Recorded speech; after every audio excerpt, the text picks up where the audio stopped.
The frost clung to canvas like death's own shroud. In the bitter cold of the Ardennes night, steam rose from the warming tents of the 326th Airborne Medical Company, their Red Cross markings barely visible in the darkness. The soft yellow glow of kerosene lamps filtered through tent walls, casting dancing shadows on the frozen ground where wounded American paratroopers lay on stretchers, their breath forming small clouds in the winter air. The metallic scent of blood mixed with the antiseptic smell of sulfanilamide powder, while the distant rumble of artillery echoed across the snow-covered fields like approaching thunder. Captain Willis McKee pulled his wool overcoat tighter as he moved between the treatment tents, checking on his patients. The soft clink of metal instruments in surgical kits, the gentle hiss of gas-powered lamps, and the muffled groans of wounded soldiers created an odd symphony of healing in the heart of a war zone. This was American battlefield medicine at its most vulnerable, completely exposed, entirely trusting in the Geneva Convention's promise of protection, believing that the red crosses painted on their canvas walls would shield them from the violence that raged just miles away. None of the 216 medical personnel scattered across this crossroads could have imagined what German eyes were seeing as they approached through the darkness. To Major Eberhard Steffen's reconnaissance troops of the 116th Panzer Division, these illuminated tents represented something far more significant than a simple medical station. They had stumbled upon a revelation that would shatter their understanding of American military capabilities and expose a truth about their enemy that German propaganda had desperately tried to conceal. For 3 years, German soldiers had been told stories about American softness, about a nation of spoiled civilians playing at war. They had been assured that the Americans lacked the will to sacrifice, the discipline to endure, the commitment to victory that defined the Wehrmacht. Yet as Steffen's armored vehicles positioned themselves around the tent complex, his men were witnessing something that contradicted every piece of propaganda they had absorbed since 1941. 326th Airborne Medical Company represented the industrial and organizational might of a nation that could afford to drop fully equipped field hospitals behind enemy lines. While German medics scraped by with minimal supplies and often relied on captured enemy equipment, these American tents housed a medical capability that seemed almost luxurious by Wehrmacht standards. Surgical instruments gleamed under bright electric lighting powered by portable generators. Morphine syringes lay ready in organized rows, not rationed like the precious few that German medics hoarded. Sterilized bandages, antiseptics, and medical supplies filled wooden crates in quantities that would have supplied an entire German division for weeks. But it was not merely the abundance of materials that would shock the German soldiers in the moments to come. It was the realization that America possessed such overwhelming resources that it could scatter these miniature hospitals across the battlefield like seeds, each one representing a level of medical care that exceeded what most German soldiers could expect to receive in major field hospitals behind their own lines. These Americans had carried not just the basics of battlefield medicine, but the refinements of modern hospital care directly into the combat zone. The German reconnaissance troops had been advancing for 3 days through the Ardennes, living off captured American rations that were themselves a source of amazement. K-rations that included cigarettes, chocolate, and coffee. Luxuries that had disappeared from German supply lines years ago. They had found abandoned American positions stocked with equipment that their own quartermaster corps could no longer provide. Warm winter clothing, rubber boots that didn't fall apart, vehicles that started reliably in sub-zero temperatures. Each discovery had chipped away at their confidence in German superiority. Now, as they prepared to assault what they assumed was a simple aid station, they were about to confront the full weight of American industrial capacity applied to the art of saving lives. The tent that would soon be illuminated by the flames of burning vehicles contained surgical equipment that matched anything available in Berlin's finest hospitals. X-ray machines powered by portable generators, blood plasma stored in refrigerated units, penicillin, the wonder drug that German Medical Corps had heard about but rarely seen, enough morphine to ease the suffering of hundreds of wounded soldiers, sterile operating rooms that could be assembled and functional within hours of landing by glider. As Major Steffen's gunners prepared to open fire, they could not have comprehended that they were about to destroy a medical facility that represented everything the German army had lost over 3 years of total war. The abundance that filled these tents spoke of a nation whose factories ran day and night, whose supply chains stretched unbroken across oceans, whose commitment to preserving life extended even to the most dangerous forward positions. This was the medical capability of a country that could afford to waste nothing on ceremony and everything on effectiveness. The German soldiers had laughed at American medics before. They had mocked the soft Americans who seemed more concerned with saving lives than taking them. They had ridiculed reports of American medical stations that treated enemy wounded alongside their own soldiers. Such behavior seemed to confirm every stereotype about American weakness, American sentimentality, American inability to embrace the harsh realities of modern warfare. But laughter would die in German throats when they saw what lay inside these tents. When they witnessed the scale of American medical preparation, the sophistication of American battlefield care, the sheer overwhelming abundance of resources dedicated not to killing, but to healing, they would understand, in one terrible moment of recognition, that they were not fighting a nation of soft civilians, but an industrial colossus that could dedicate more resources to saving the lives of its soldiers than Germany could manage to dedicate to equipping its armies. At 22:30 hours, the machine guns opened fire. Tracers tore through canvas walls, illuminating the interior of tents where wounded American paratroopers lay helpless on stretchers.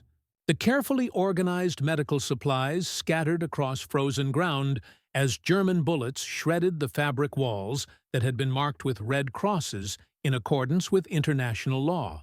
Bottles of plasma shattered, precious morphine spilled into the snow, and surgical instruments scattered like silver confetti in the muzzle flashes of automatic weapons. First Lieutenant Gordon Block crawled through the chaos, covering wounded soldiers with his own body as bullets continued to rake the treatment areas. The electric lights that had powered the surgical tent flickered and died, plunging the medical station into a darkness broken only by the orange glow of burning vehicles. The carefully maintained, sterile environment that had allowed American surgeons to perform complex operations within miles of the front lines dissolved into a scene of destruction and confusion. But even as German soldiers set fire to American ambulances and began to round up prisoners, even as they celebrated their successful ambush of an undefended medical station, they could not destroy what they had witnessed. The evidence of American capability lay scattered across the snow-covered crossroads, impossible to deny or explain away. Surgical instruments that German field hospitals could no longer obtain.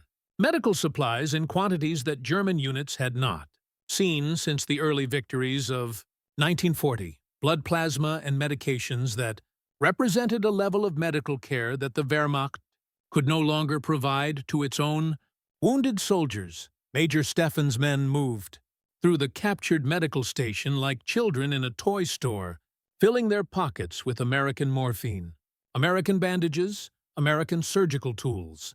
They appropriated medical supplies with the same desperation they had shown when looting American rations and clothing from abandoned positions.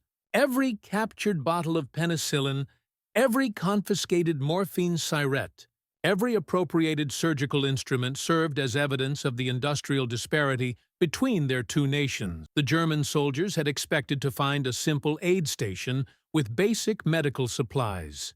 Instead, they had captured a fully equipped field hospital that possessed capabilities exceeding those of major German medical facilities.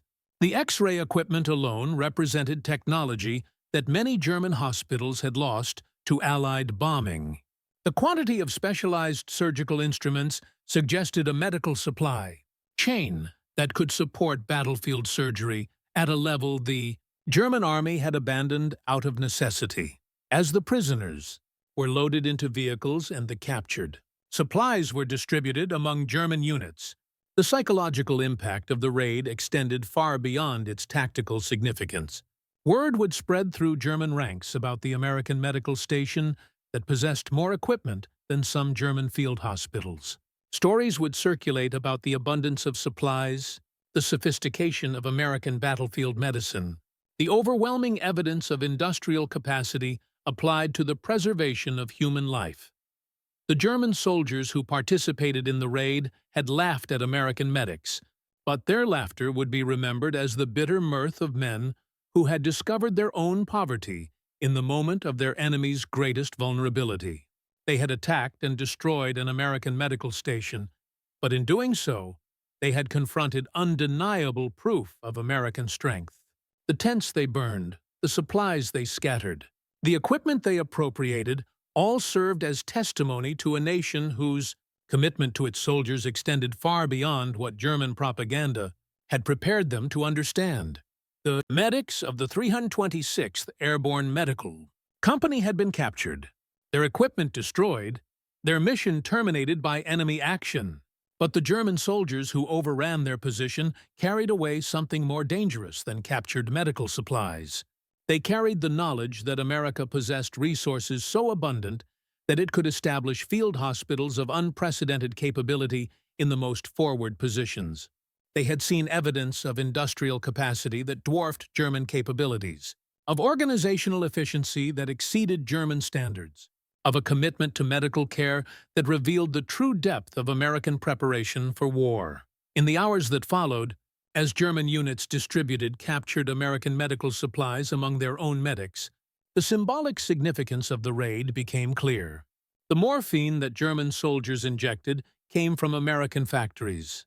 The surgical instruments that German medics used had been manufactured in American plants.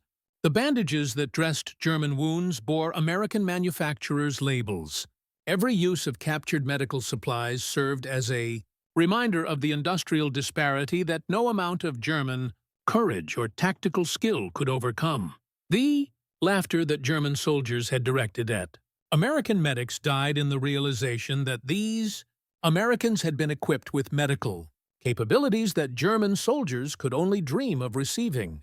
The soft Americans, who seemed more concerned with saving lives than taking them, possessed resources that allowed them to bring hospital-quality care to the battlefield.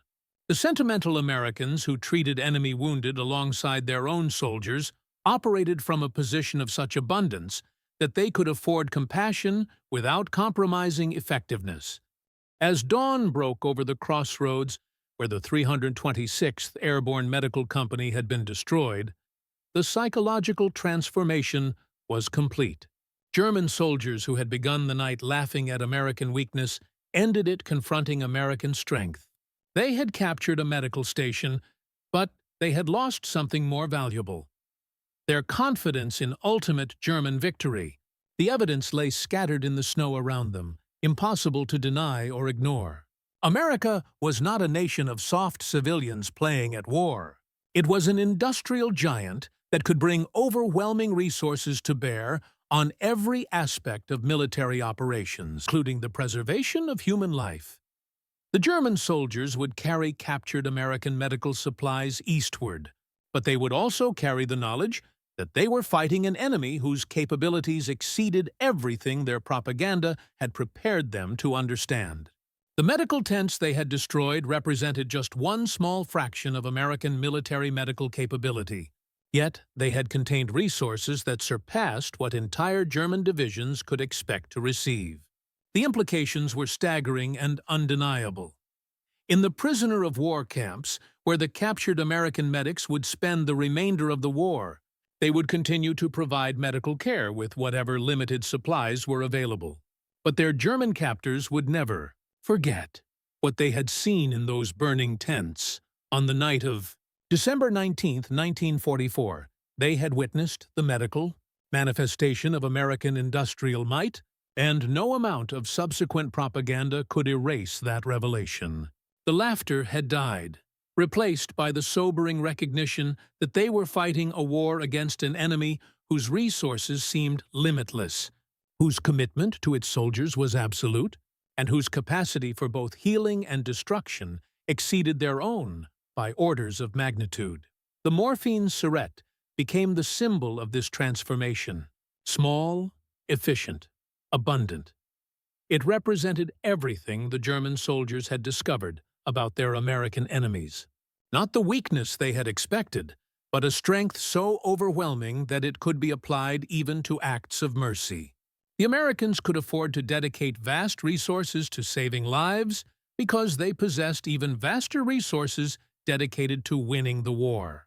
They could treat enemy wounded because their medical supplies were so abundant that compassion became tactically feasible. The German soldiers had laughed at American medics until they saw what was inside the tent. Then they understood that they were not fighting soft Americans, but Americans whose softness was a luxury afforded by unprecedented hardness. Americans whose mercy was enabled by overwhelming might. Americans whose compassion was supported by incomparable capability. The medical tent had contained more than supplies and equipment.